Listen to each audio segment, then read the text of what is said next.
Hi, പുതിയൊരു സ്വാഗതം. ഇന്ന് വന്നിരിക്കുന്നത് എമ്പൂരാൻ ലൂസിഫർ 2ൻ്റെ റിവ്യൂലോട്ടാണ്. ഇപ്പം പടം കണ്ടിട്ട് വന്നതേ ഉള്ളൂ. ഇപ്പം റിവ്യൂലോട്ട് പോകുന്നതിന് മുമ്പ് ഗോഡ് ഫാദർ കണ്ടു കാണുമല്ലോ, അതായത് ലൂസിഫറിൻ്റെ റീമേക്ക് ചിരുജീവി കൊണ്ടുവന്ന് കുളമാക്കി കൊടുത്തൊരു സാധനം ഉണ്ടല്ലോ. അപ്പോൾ അതേപോലെ ഈ പടത്തിൻ്റെയും റീമേക്ക് ചെയ്യാൻ വേണ്ടി പുള്ളിക്കാരൻ ഇപ്പോഴും റെഡി ആയിരിക്കും. അതായത് മോഹൻ രാജയും ചിരുജീവിയും കൂടി ഇവർ ചിലപ്പം ലാലേട്ടനെ കാണാൻ വരുവാണെങ്കിൽ ഇല്ല കുബേരനകത്ത് മണിച്ചട്ടനൊക്കെ വരുന്നൊരു സീനുണ്ടല്ലോ. അപ്പം ആദിത്യ മര്യാദ എന്ന് പറഞ്ഞിട്ട് ഓടി വന്ന് ചവിട്ടി വരുന്നൊരു സീനാണ്. അതുപോലെ എടുത്തിട്ടുണ്ടല്ലോ. അതേപോലെ അവരാരെങ്കിലും ചോദിച്ച് വന്നിട്ടുണ്ടെങ്കിൽ, റീമേക്ക് അവകാശം ചോദിച്ച് വന്നിട്ടുണ്ടെങ്കിൽ, അതേപോലെ ആദിത്യ മര്യാദ എന്ന് പറഞ്ഞിട്ട് തിരിച്ചങ്ങോട്ട് നിർത്തുക, ഓടി വന്ന് ചവിട്ടി, അത് ഒറ്റ ചവിട്ടിന് വന്നേക്കണം. പ്ലെയിനിൽ പോലും കയറാൻ ഇത് കൊടുക്കല്ലേ, ആന്ധ്രയിൽ ചെന്നേക്കണം. അതേപോലെ കൊടുത്തോണം. പിന്നെ അവരുടെ യൂണിവേഴ്സ് ഗോഡ് ഫാദർ 2 3 4 5 6 7 ഒക്കെ ഇറക്കേണ്ട അവരുടെ ഒരു യൂണിവേഴ്സ് കൊണ്ട് അവർ ചെയ്തോട്ടെ. ഇതിൻ്റെ റീമേക്ക് കൊടുക്കാതിരിക്കുക, അതാണ് എൻ്റെ ഒരു അഭിപ്രായം. അപ്പം വീഡിയോയിലോട്ട് പോവാം. എമ്പുരാൻ പടം സ്റ്റാറ്റ്യൂട്ടറി വാണിംഗ് ഒക്കെ പറഞ്ഞ് പടം തുടങ്ങുന്നുണ്ട്. ടൈറ്റിലൊക്കെ എഴുതി കാണിച്ച് പടം തുടങ്ങി. അതിനകത്ത് കംപ്ലീറ്റ് ആക്ടർ എന്ന് ലാലേട്ടനെ ഇതാക്കി കാണിക്കില്ല, എന്തുവാ ടൈറ്റിൽ കാർഡിനകത്ത് കാണിക്കുന്നില്ല. ഒരു നോർമൽ ഒരു ടൈറ്റിൽ കാർഡ് പോലെയാണ് കാണിച്ചു പോകുന്നത്. തുടങ്ങി 2002 പോകുന്നത്. അതായത് 2002 പോകുന്നത്. അതിനകത്ത് കുറച്ച് കലാപങ്ങളൊക്കെ കാണിക്കുന്നുണ്ട്. ട്രെയിലർ കണ്ടേക്കുന്ന കൂട്ടാണ് 2002 ഗുജറാത്ത് കലാപം എന്ന് തോന്നുന്നു. കറക്റ്റ് ഒരു നല്ല ഇന്ത്യയിലൊക്കെ ഉള്ള കുറച്ച് പൊളിറ്റിക്സിനെയൊക്കെ നല്ല രീതിയിൽ അതിനകത്ത് ചിത്രീകരിച്ചിട്ടുണ്ട്. ഈ ഫ്രെയിമും ലൊക്കേഷനും ഒക്കെ നല്ല പൊളിയായിട്ടുണ്ട്. അതായത് ആ മേക്കിംഗ് സ്റ്റൈലൊക്കെ നല്ല, നമുക്ക് അതായത് നല്ല വർക്ക് ചെയ്തെടുത്ത പൃഥ്വിരാജിൻ്റെ ഡയറക്ടർ നോക്കുകയാണെങ്കിൽ നല്ല രീതിയിൽ വർക്ക് ചെയ്തെടുത്തിട്ടുണ്ട്. അതിനകത്തെ സിനിമോട്ടോഗ്രാഫി സുജിത്ത് വാസുദേവ്, പുള്ളിക്കാരൻ നല്ല രീതിയിൽ ആ ഫ്രെയിം എല്ലാം കിടിലിനായിട്ട് അത് വെച്ചിട്ടുണ്ട്. നമുക്ക് ആ ഒരു മലയാള സിനിമ കാണുന്ന ഒരു ഇതേ കിട്ടത്തില്ല. അങ്ങനെ പടം തുടങ്ങി. എഡിറ്റിങ് മെയിൻ എടുത്തു പറയേണ്ടതാണ്. എഡിറ്റിങ് അഖിലേഷ് വാസുദേവ് നല്ല രീതിയിലാണ് ചില പുതിയ ഒരു രീതിയിലുള്ള ഒരു എഡിറ്റിംഗാണ് അവർ ഉദ്ദേശിച്ചേക്കുന്നത്. അത് നല്ല രീതിയിൽ എടുത്തിട്ടുണ്ട്. പിന്നെ പടത്തിൻ്റെ സ്ക്രിപ്റ്റിലോട്ട് പോകുകയാണെങ്കിൽ മുരളി ഗോപി ഇതിനകത്ത് എനിക്ക് പേഴ്സണലി പറയുകയാണെങ്കിൽ എനിക്ക് ഫസ്റ്റ് ഹാഫ് ഒരു എഴച്ചിൽ പോലെയാണ് എനിക്ക് തോന്നിയത്. കാരണം അതിനകത്ത് കുറച്ച് കാര്യങ്ങളൊക്കെ കാണിക്കുന്നുണ്ട്. ഒരു ചെറിയ ഒരു എന്നുവെച്ചാൽ ഇതേപോലെ ഇപ്പോൾ നമ്മൾ കാത്തിരുന്ന് എന്തുവാ ലാലേട്ടനെ കാണിക്കണം, ലാലേട്ടൻ്റെ നല്ലൊരു മാസ് സീൻ കണ്ടാണ്. അത് ഫസ്റ്റ് ഹാഫിൽ കിട്ടാനില്ലെന്ന് പറഞ്ഞാൽ ഒരു 1-2 സീനിൽ പുള്ളിക്കാരനെ കാണിക്കുന്നുണ്ട്. അതും 1.5 മണിക്കൂർ ഇൻ്റർവെല്ലും 3 മണിക്കൂർ അടുപ്പിച്ച് പടമുണ്ട്. 1.5 മണിക്കൂർ ഇൻ്റർവെല്ലും അത് കഴിഞ്ഞിട്ട് 1.5 മണിക്കൂർ സെക്കൻഡ് ഹാഫും. ആ 1.5 മണിക്കൂറിനകത്ത് 1 മണിക്കൂർ കഴിഞ്ഞതിന് ശേഷമാണ് ലാലേട്ടൻ്റെ ഇൻട്രോ എന്ന് പറയുന്നത്. ഇൻട്രോ ഒക്കെ കൊള്ളാം, നല്ല കൂട്ടായിരുന്നു. ഇൻട്രോയും ഫ്രെയിമും ഇതൊക്കെ നല്ല രസം ഉണ്ടായിരുന്നു കാണാൻ. പക്ഷേ ഇപ്പോൾ ലാലേട്ടൻ്റെ ഒരു ആടാനുള്ളൊരു സ്പേസ് ഫസ്റ്റ് ഹാഫിൽ കൊടുത്തിട്ടില്ല.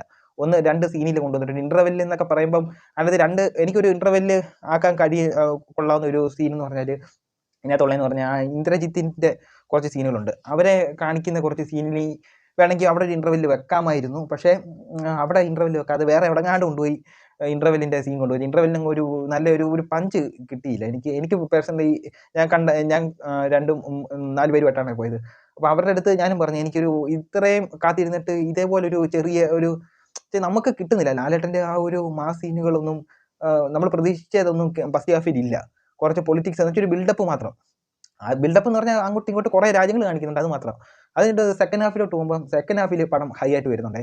ഹൈ ആന്ന് പറഞ്ഞാൽ ഇപ്പം എനിക്ക് അന്നേരം തോന്നിയെന്ന് പറഞ്ഞാൽ, ഇപ്പോൾ ഫസ്റ്റ് ഹാഫ് ഇതിനകത്തൂടെ ഇപ്പം നമ്മൾ എന്തോ ജോലി ചെയ്യുമ്പോൾ ഒരു വാമപ്പ് കാണുമല്ലോ. ഇപ്പോൾ ഒരു ജിമ്മിന് പോയാലും ഇപ്പം നമുക്കൊരു ഓടാൻ പോകുമ്പോഴും നമുക്കൊരു വാമപ്പും നല്ലൊരു ഇതൊക്കെ കാണുമല്ലോ, ഒരു ബ്രീത്തിങ്. അല്ലെങ്കിൽ ഇപ്പോൾ ഒരു ഉത്സവം നടക്കാൻ പോകുമ്പോൾ ഉത്സവത്തിൻ്റെ ഒരു തയ്യാറെടുപ്പ് കാണുമല്ലോ. അപ്പോൾ ആ ഒരു തയ്യാറെടുപ്പ് ഫസ്റ്റ് ഹാഫിൽ അവർ ബിൽഡ് ചെയ്ത് വെച്ചേക്കുവാന്ന് എനിക്ക് തോന്നി. അത് അതിനകത്ത് ഇൻ്റർവെല്ലിൽ കാണിച്ചു വെച്ചേക്കുന്ന കുറച്ച് സസ്പെൻസുകളൊക്കെ ഉണ്ട്. അത് സസ്പെൻസ് എന്ന് പറഞ്ഞാൽ എടുത്ത് കാണിക്കേണ്ട. എനിക്ക് ആ ഇൻ്റർവെല്ല് ആയപ്പോഴേ ഞാൻ കൂടെ പോയവരുടെ അടുത്ത് പറഞ്ഞു, ചിലപ്പോൾ ഇതേപോലെ ആയിരിക്കും കഥ പോകുന്നതെന്ന് ഞാൻ പറഞ്ഞിട്ടുണ്ടായിരുന്നു. അതേപോലെ തന്നെ സെക്കൻഡ് ഹാഫിലും അതിൻ്റെ തുടക്കം അതൊക്കെ തന്നെയാണ് കാണിച്ചു വെച്ചിരിക്കുന്നത്. വലിയ സസ്പെൻസ് എന്നൊന്നും പറയാനില്ല അതിനകത്ത്. പിന്നെ സെക്കൻഡ് ഹാഫ് നല്ല രീതിയിൽ ഹൈ ആവുന്നുണ്ട്. ലാലേട്ടൻ്റെ ഒരു ഇൻട്രോ ഉണ്ട്. ആ ട്രെയിലറിൽ കണ്ടതിൻ്റെ കൂട്ടം ആ മരത്തിന് മുന്നിൽ നിന്ന് മുണ്ട് കൊടുക്കുന്ന ഒരു സീൻ ഉണ്ടല്ലോ, ആ ഒരു ഫൈറ്റ് സീൻ കിഡിലൻ ആയിട്ടുള്ള. എന്നുവെച്ചാൽ അതിനകത്ത് കൊടുത്തേക്കുന്ന മറ്റേ ദീപക് ദേവിൻ്റെ മ്യൂസിക് ചിലയിടത്തൊക്കെ പാടിയിട്ടുണ്ട്.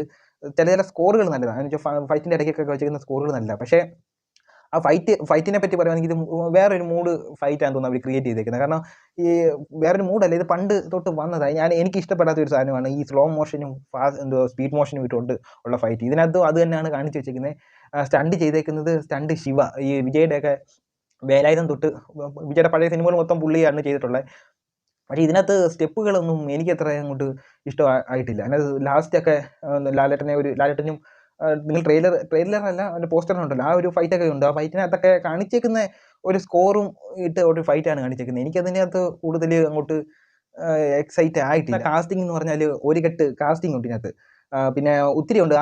ഞാൻ ആദ്യം കരുതിയെന്ന് പറഞ്ഞാൽ സുരാജ് വെഞ്ഞാറമൂട് ആയിരിക്കും ഇതിനകത്ത് സ്കോർ ചെയ്യാൻ പോകുന്നതെന്ന് ഞാൻ വിചാരിച്ചിരുന്നു. പക്ഷേ വെറുതെ ഇതിനകത്ത് 1-2 സീനിൽ കാണിച്ചിട്ടങ്ങ് നിർത്തുന്നുണ്ട്. പിന്നെ ഇതിനകത്ത് മേക്കപ്പ് എന്ന് പറഞ്ഞാൽ ഈ ബൈജുവിനൊക്കെ കൊടുത്തേക്കുന്ന മേക്കപ്പ് ഇടയ്ക്കിടയ്ക്കൊക്കെ ആ മേക്കപ്പ് മാന്മാരെങ്കിലും ടച്ച് ചെയ്ത് വിടണ്ടേ. ഇവിടെയൊക്കെ എനിക്ക് കട്ടി കൂടി ഇരിപ്പുണ്ട്, ഇവിടെയൊക്കെ കുറഞ്ഞു ഇരിപ്പുണ്ട്. അങ്ങനെ കൂടുതൽ മിക്ക ആക്ടർമാർക്കും ടൊവിനോയുടെയൊക്കെ താടി എന്ന് പറഞ്ഞാൽ ഒരു സീനിൽ ക്ലീൻ ഷേവ്, ഒരു സീനിൽ കുറ്റി താടി. അപ്പോൾ ഒരു സീനിൻ്റെ കട്ട് ചെയ്ത് അടുത്ത സീനിലോട്ട് പോകുമ്പോൾ തന്നെ അവിടെ കുറ്റി താടി വെച്ചിട്ടുണ്ട്. അതൊക്കെ ഒരു ആർട്ടിഫിഷ്യലായിട്ട് എനിക്ക് പേഴ്സണലി തോന്നി. പിന്നെ മഞ്ജു വാര്യരുടെ കുറച്ച് ക്യാരക്ടർ, മഞ്ജു വാര്യറിനും ജിതിൻ രാംദാസ് ടൊവിനോയുടെ ക്യാരക്ടറിനും ഇതിനകത്ത് കൂടുതൽ ചെയ്യാനില്ല.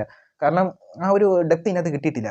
മഞ്ജു വാര്യറിനകത്ത് ഫാൻസി ഡ്രസ്സൊക്കെ ആയിട്ട് വരുന്നുണ്ട് സെക്കൻഡ് ഹാഫിലൊക്കെ ആയിട്ട്. എന്ന് വെച്ചാൽ ഒരു അത് അതിന് വരെ നോർമൽ ഒരു ഇല്ല എന്ത് പറയുന്നത് ഇല്ല വെള്ളയൊക്കെ ഇട്ടുകൊണ്ട് മറ്റേ ഇല്ല റിപ്പബ്ലിക് ഡേയുടെ സ്വാതന്ത്ര്യ ദിനത്തിനകത്തൊക്കെ പോകുന്നതിനൊക്കെ ഉള്ളൊരു ഡ്രസ്സിംഗ് ആയിട്ടാണ് എനിക്ക് തോന്നിയത്.